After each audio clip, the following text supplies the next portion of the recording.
Nah, ini tanda-tanda cinta ini agak banyak ya, sekitar 20-an. Saya agak cepat menjelaskannya, beberapa di antaranya sudah kita jelaskan di minggu-minggu sebelumnya, agak mirip. Coba ya, ini dengan intonasi netral, meskipun nanti sebenarnya arahnya untuk mahabbatullah, cinta ilahiyah. Ini untuk identifikasi ya, boleh teman-teman pakai. Aku itu cinta dunia enggak sih? Aku itu cinta dia enggak sih? Aku coba unsur-unsur ini ada enggak? Kata Syekh Ibnu Qayyim, orang yang cinta itu selalu ingin memandang, tidak pernah jemu memandang. Nah, enggak bosen-bosen lihat wajahnya, enggak bosen lihat fotonya. Ayo ngaku siapa yang suka stalking, lihat-lihat foto Instagramnya orang yang disenangi, diam-diam nggak ngomong misalnya, itu jangan, memang ada rasa itu.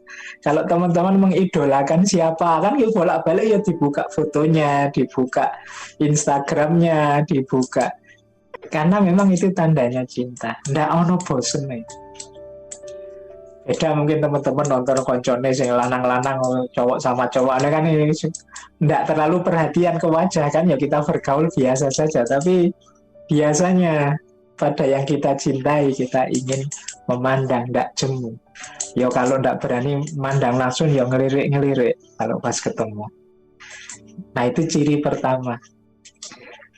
Ciri kedua sebaliknya, kalau kita yang dipandang kita malah menunduk, tidak berani menatap langsung. Kalau diajak ngomong, muter-muter itu, pokoknya tidak berani tatap-tatapan langsung. Itu biasanya ada rasa.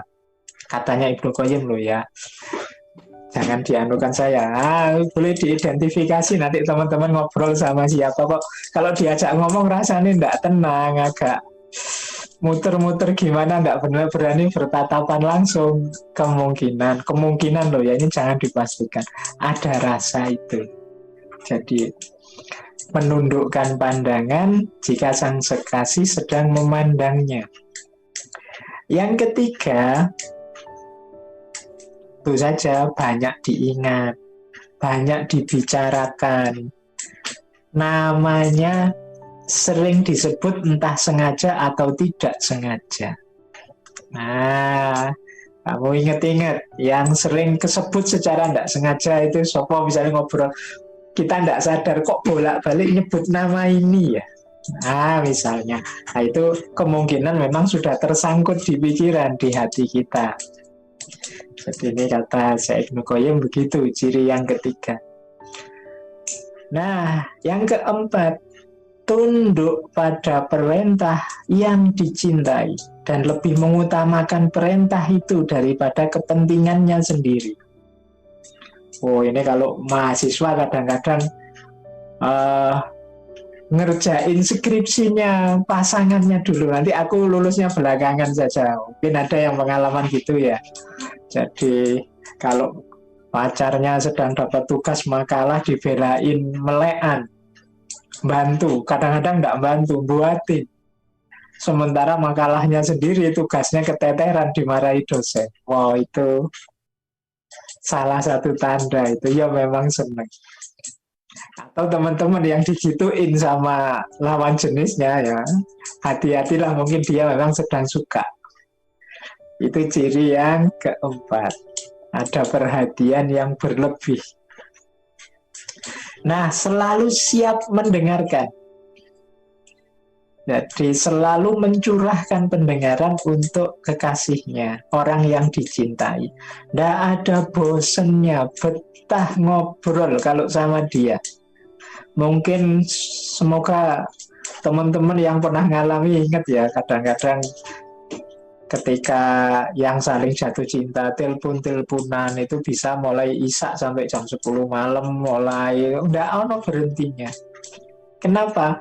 Indah mendengarkan dan berbicara dengan orang yang dicintai itu. Temanya bisa apa saja, kadang-kadang nggak terasa. Kita sudah ngobrol sampai tengah malam ini ya.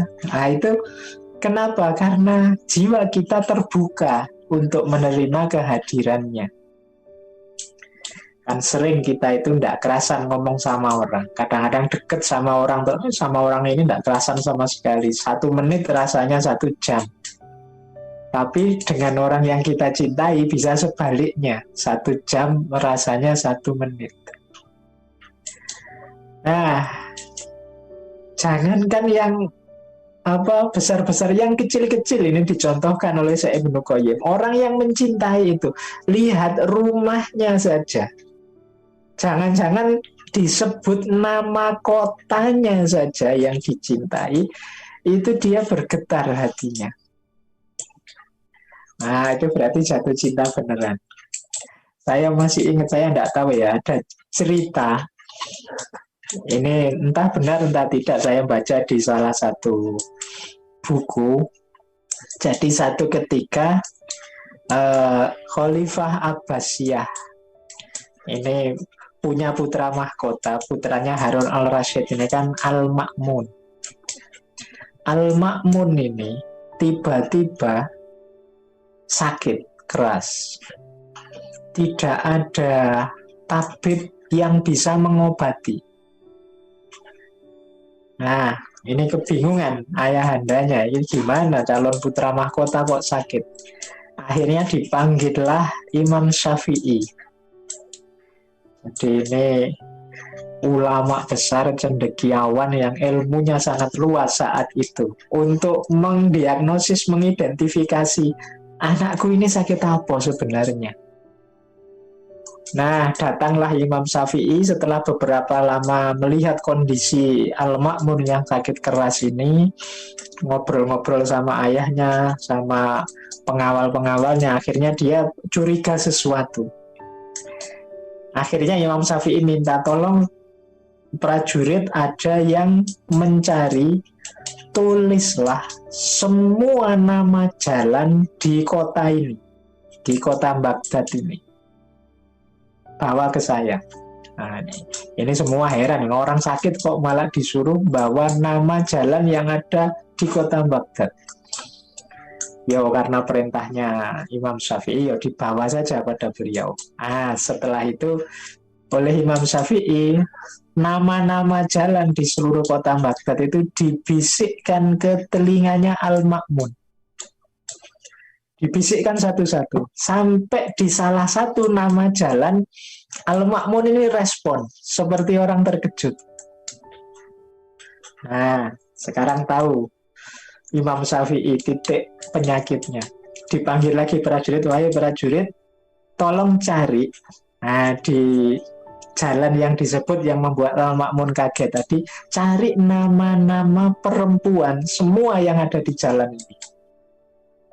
Nah, terus dicari sama prajurit tadi, diidentifikasi pokoknya orang yang tinggalnya di jalan itu semuanya ditulis namanya.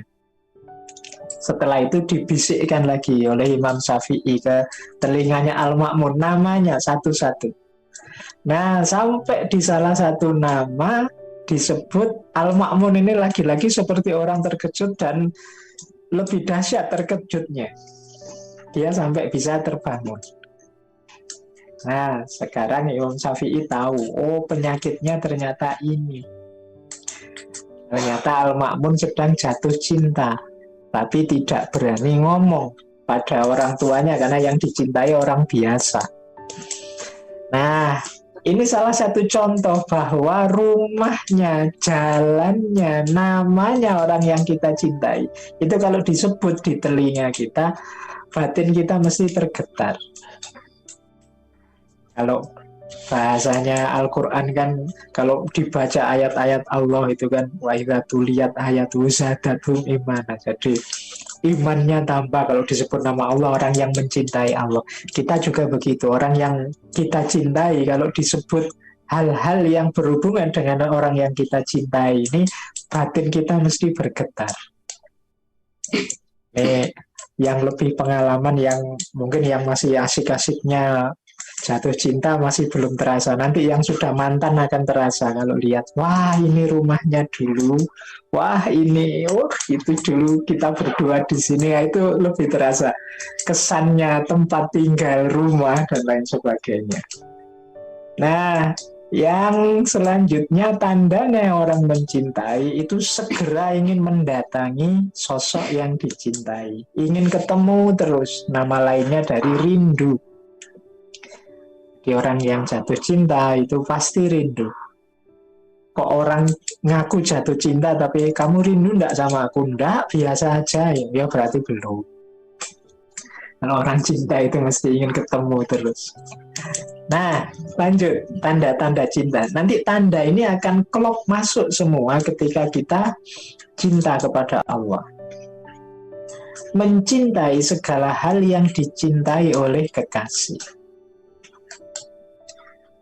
Ini kalau nanti cinta pada Allah berarti otomatis kita akan cinta pada Rasulullah. Otomatis harusnya kita juga cinta pada semua manusia karena Allah itu sangat penyayang pada manusia, karena Allah memuliakan semua manusia.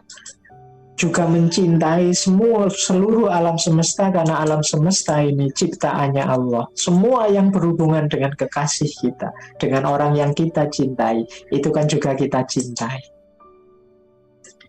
Film kesukaannya, drama Korea yang sering dia tonton, apapun itu yang kita ingin tahu.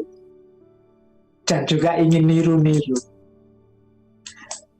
Terus, kalau sudah menempuh jalan menuju tempatnya sang kekasih, itu rasanya cepat, ingin capek juga tidak terasa. Karena ingin ketemu sang kekasih. Kemudian, ada rasa gelisah ketika akan bertemu atau ketika ditemui oleh kekasih. Gelisah itu karena ingin segera bertemu, khawatir salah tingkah, khawatir salah ngomong, khawatir melakukan sesuatu yang membuatnya tidak berkenan. Nah, ini perasaan gundah, gelisah. Dan canggung. Canggung itu rasanya agak kaku-kaku gimana gitu. Mungkin teman-teman bisa merasakan ya. Kalau tidak ada rasa apa-apa, itu mungkin kadang kita ngobrolnya lancar saja, lanyah saja. Tapi ketika muncul sedikit-sedikit rasa, itu biasanya agak canggung sudah. Agak kaku-kaku gimana gitu. Nah, itu boleh dicek. Itu berarti ada tanda-tanda. Padahal kalau teman yang ini santai saja loh, itu ngomongin lancar. Tapi begitu sama yang agak dipikirkan ini kok terus jadi kaku yo. Nyari bahan kok sulit sekali ya. Sekali ngomong kok ya malah keliru tuh ya. Nggak ngomong yang nggak penting itu misalnya. Oh itu kemungkinan memang rasa itu ada. Jadi ya, wah ini nanti sama-sama perhatian nanti ya ke pasangan teman-teman di sekelilingnya, coba dicek. Nah lanjut. Terus cemburu pada sosok yang dicintai. Kalau ini pasti ya, kalau ada yang mendekat-dekat, kalau ada kok dia ngobrol sama itu kok asik ya, kalau sama aku kok kaku, aku padahal pengen ya seasik itu loh. Itu rasa-rasa itu pasti ada. Rela berkorban, ini sudah ciri di mana-mana orang mencintai itu rela berkorban. Kemudian suka menyenangkan yang dicintai. Ini juga ciri yang sering disebut. Lanjut. Nah, kalau sudah dengan kekasihnya, biasanya suka menyendiri, menjauhi keramaian. Nah, kalau ini kholwat ya. Terus tunduk dan patuh pada sosok yang dicintai. Oke, teman-teman sudah sering mendengar penjelasan ini. Nah, ini yang menarik. Suka ambil nafas panjang. Ini menarik ya dari Ibnu Qayyim ini. Parameternya orang jatuh cinta itu sering ambil nafas panjang. Mengambil nafas panjang itu tafsirnya dua. Yang pertama, karena rasa sakit, entah karena apa saja yang ingin kita tutupi, atau rasa gembira yang tidak ingin kita pamer-pamerkan. Jadi dua hal ini sama-sama membuat kita ambil nafas panjang, saking bahagianya atau untuk menetralisir rasa perih yang ada di dada. Itu orang kemudian menghela, mengambil nafas panjang. Jadi ini tanda selanjutnya. Ini Nanti teman-teman coba diperhatikan nafasnya panjang-panjang apa enggak. Kalau nafasnya bolak-balik, kok nafas panjang. Jangan-jangan ada sakit hati yang ditutupi itu. Enggak berani menyampaikan, enggak berani ngomong. Nah, terus tentu saja menghindari apapun yang membuat kita khawatir dijauhi oleh yang kita cintai atau membuat yang kita cintai marah. Ini apa saja kita hati-hati jangan sampai dia marah. Oh, kalau ini dia tidak suka ini, aku tidak. Itu tanda-tandanya orang jatuh cinta. Dan terakhir ada rasa cocok. Kalau ini pasti aku suka dengan itunya. Apapun yang dari dia, kalau sudah jatuh cinta itu, apapun yang dari yang dicintai kok rasanya pantas saja. Dia pakai baju apa aja tidak pantasnya. Dia melakukan apa saja ya cocok saja. Perilaku-perilakunya apapun kok rasanya pas semua ya. Itu kenapa? Karena kita sudah ada cinta. Ya kebalikannya orang benci. Orang benci itu pecinta, orang lain melakukan apa saja itu ya rasanya tidak cocok semua. Kalau sudah benci, kalau sudah cinta ya cocok semua. Baik, ciri-ciri yang hampir 20 ini teman-teman boleh masukkan nanti pada seandainya ini objeknya adalah Allah, yang saya cintai ini Allah, ada ndak sih ini karakter ini dariku pada Allah? Termasuk yang ambil nafas panjang tadi. Perih ndak sih hatiku sampai ambil nafas panjang kalau terlewat waktu untuk bisa asyik berdua dengan Allah misalnya? Perih enggak sih dadaku kalau melakukan hal-hal yang sebenarnya ini bisa mengundang murkanya Allah. Jadi ini makanya teman-teman, ini tanda-tanda cinta.